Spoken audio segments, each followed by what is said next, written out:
오늘 성경의 말씀 창세기 41장의 말씀입니다. 요셉이 바로의 꿈을 해석하고 그 나라의 총리 대신이 되는 아주 극적인 이야기가 오늘 성경 속에 기록이 되어져 있습니다. 술 맡은 관원이 요셉의 꿈에 해석한 대로 풀려서 관직에 올랐으나 그러나 요셉을 잊어버렸다고 했습니다. 그로부터 2년이 지난 후였습니다. 바로가 꿈을 꾸었는데 도대체 그 꿈을 이해할 수가 없었습니다. 그래서 꿈 이야기를 합니다. 7절부터 17절부터 바로가 꾼 꿈, 나일강가에서 살찐 소 7마리가 나오고 이어서 흉하고 마른 소 7마리가 나오는데 그 마른 소가 살찐 소를 잡아먹더라.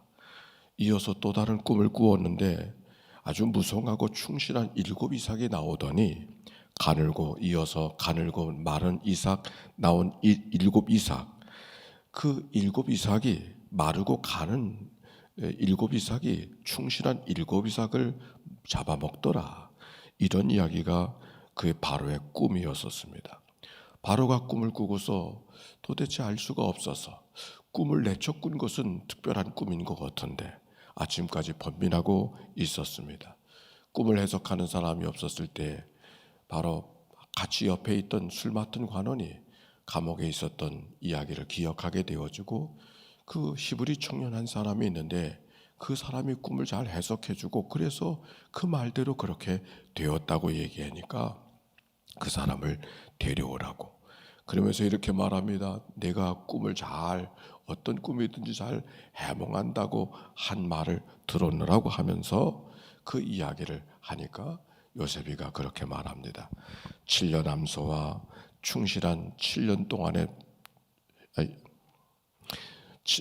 7마리 암소와 7가지의 충실한 이삭은 같은 뜻이라고 이야기하고, 그것은 7년 풍년을 말하고, 마른 이삭과 마른 소는 또 다른 7년 흉년을 의미하는 것이라고. 그래서 그 말은 이 땅에 7년 동안 풍년이 오고 이어서 7년 동안 흉년이 임하게 될 거라고. 그러므로 풍년이 있었을 때 쌀을 잘 비축하고 양식을 잘 비축해서 흉년을 대비하게 되어지면 이 나라가 잘 될 거라고 요셉이가 그렇게 해석해주는 이야기가 오늘 성경 속에 기록이 되어져 있죠. 그랬더니 바로가 탄복을 하면서 어떻게 그렇게 말할 수가 있느냐고 해서 그를 높이 총리에 임명해서 온 나라를 다스리게 되어졌다고 하는 말씀이 오늘 성경에 기록이 되어져 있습니다. 오늘 여기 성경 속에 어떻게 그렇게 놀라운 해석을 했느냐고 묻는 바로를 향하여서 또 꿈을 해몽해 달라고 요청하고 있었을 때 요셉이 했던 말들이 기록이 되어져 있습니다. 16절의 말씀 한번 읽어볼까요? 16절의 말씀입니다. 시작.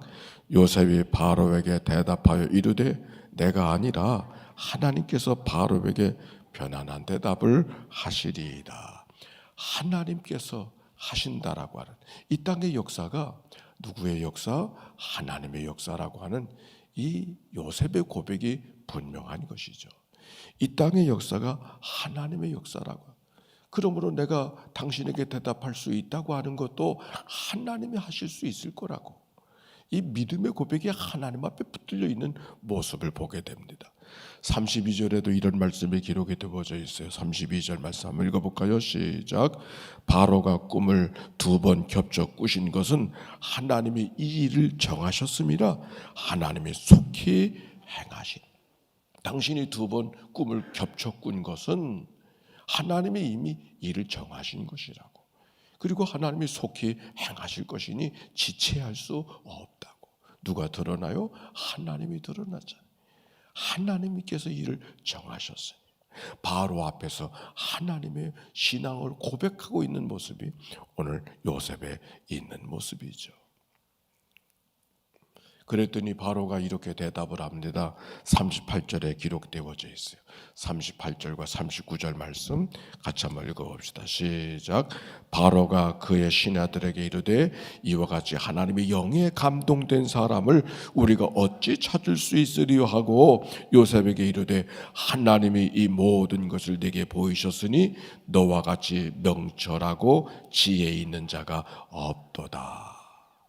요셉이가 하나님을 이야기했었을 때, 하나님이 이 일을 정하셨다고 이야기했었을 때, 이 모든 역사가 하나님의 역사인 것을 요셉의 고백 속에 드러나게 되어졌었을 때, 그 말을 들은 바로가 대답한 것은, 이것은 하나님의 영이 너와 함께 하셨음이라고.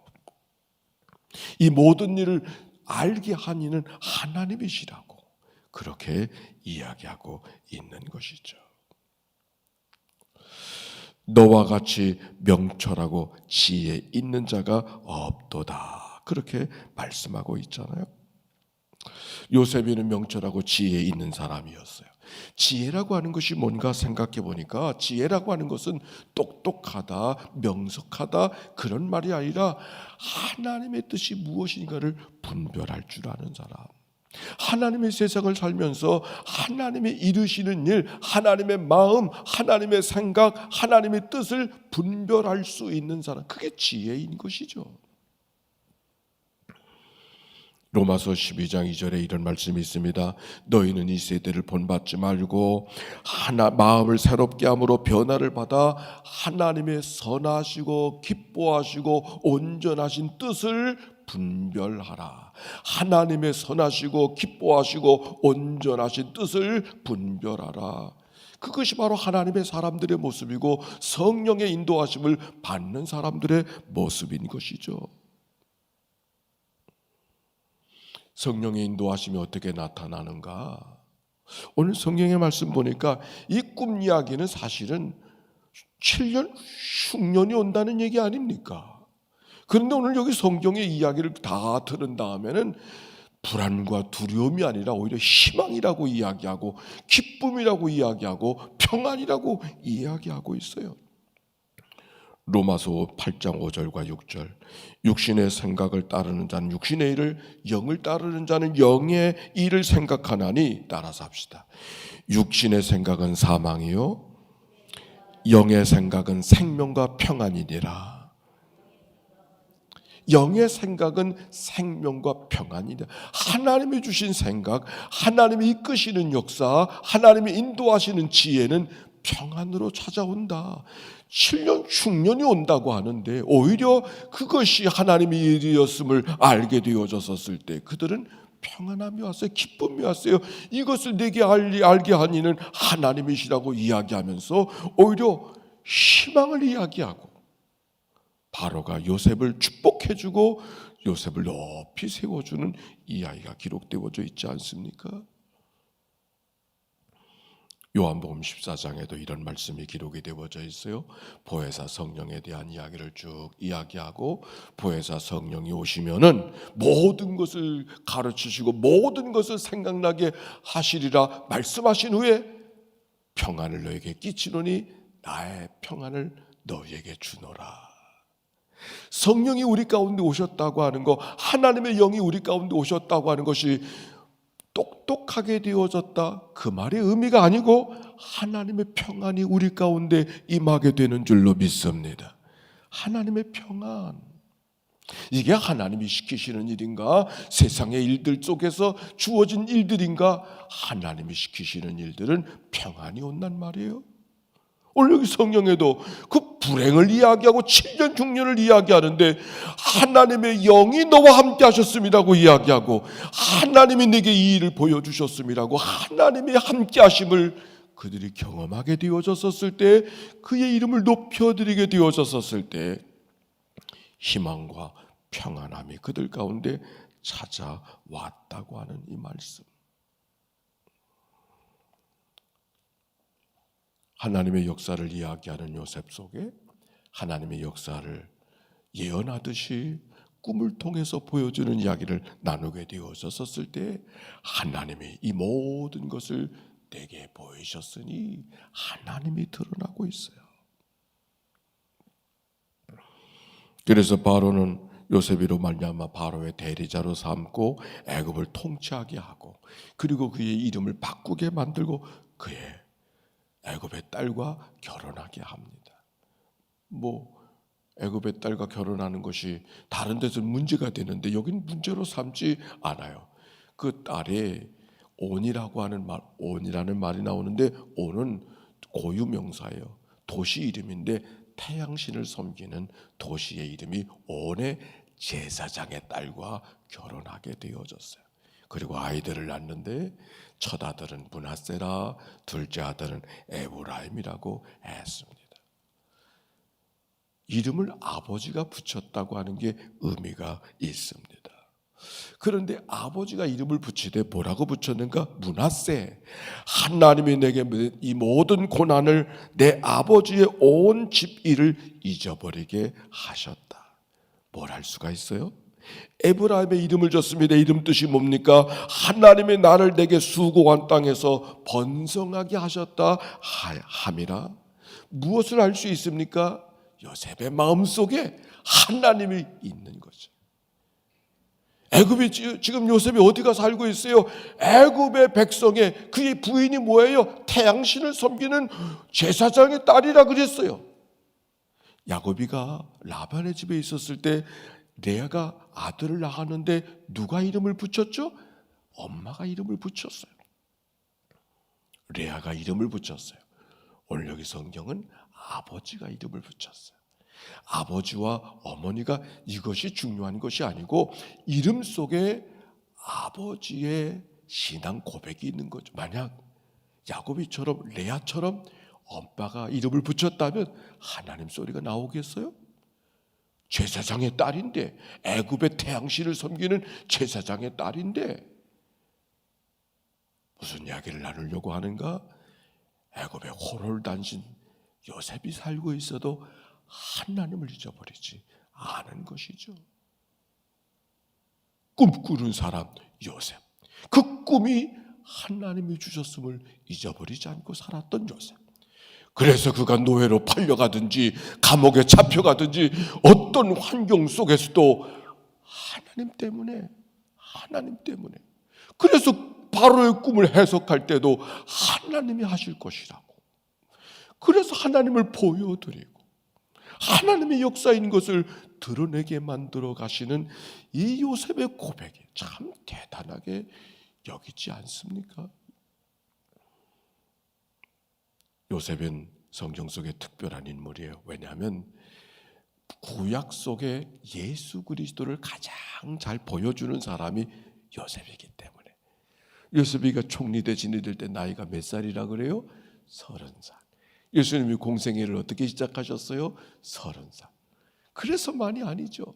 어떤 환경 속에서도 하나님을 잊어버리지 않고 하나님을 드러내고 하나님과 함께 생각하고 꿈꾸고 살아갔던 삶이 요셉인 것이죠.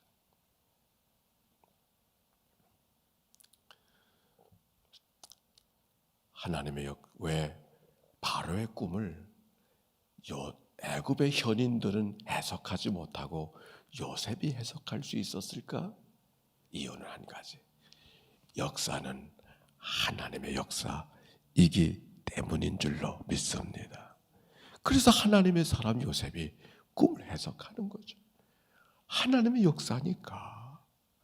이 얘기는 무슨 얘기를 하는 거 아니? 우리들 일상에서 농촌에서는 이맘때면 비가 많이 오기를 원하는데 등산 가는 사람들, 여행사를 가는 도시의 사람들은 비가 안 오기를 구하잖아요. 하나님이 누구 말을 들으셔야 될까? 비가 오게 해달라는 저 농부들의 기도를 들어야 될까? 비가 오지 말게 해달라고 하는 저 운동장에 축구 선수들, 등산하는 사람들의 기도를 들으셔야 될까? 곤란하겠죠? 근데 분명한 거 한 가지, 하나님은 하나님의 사람들의 기도를 들으시는 줄로 믿습니다. 때를 따라 비를 내리시는데 누구의 기도를 누구를 중심으로 역사가 움직이는가? 하나님의 사람을 중심으로 역사가 움직인다, 그런 말입니다. 하나님의 역사이기 때문에 바로의 현인들은 꿈을 해석할 수 없었지만 하나님의 역사가 이루어지는 줄로 믿습니다. 성경의 역사는 믿는 남은 자들의 역사잖아요. 남은 자들의 역사. 오늘도 하나님 앞에 기도하면서 믿음의 사람들을 통해 역사를 주관하신 하나님, 믿음의 사람들이 무릎 꿇고 기도할 때 그 기도를 들으신 분이 하나님이신 줄로 기억하고 믿음으로 살아내는 복된 하루가 이날 되시기를 바랍니다. 질문합니다. 내 인생의 모든 때가 요셉이처럼 하나님이 주관하시는 역사인 것을 내가 오늘도 믿고 살고 있는가? 되묻는 시간입니다.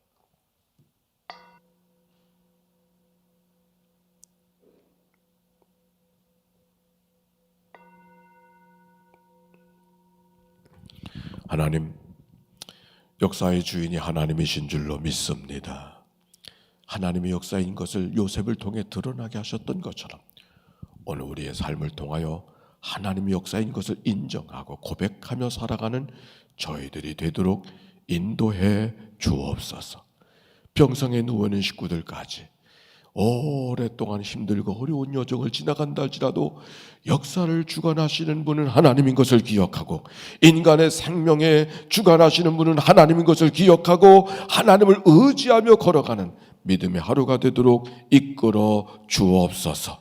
오늘도 성령의 도우심으로 살아갔던 요셉이처럼 오늘도 성령의 인도하심을 따라 모든 것을 가르치시고 모든 것을 생각나게 하셔서 주의 평강을 소유했던 하나님의 거룩한 은혜가 요셉 가운데 있던 것처럼 저들 가운데도 임하도록 인도해 주옵소서.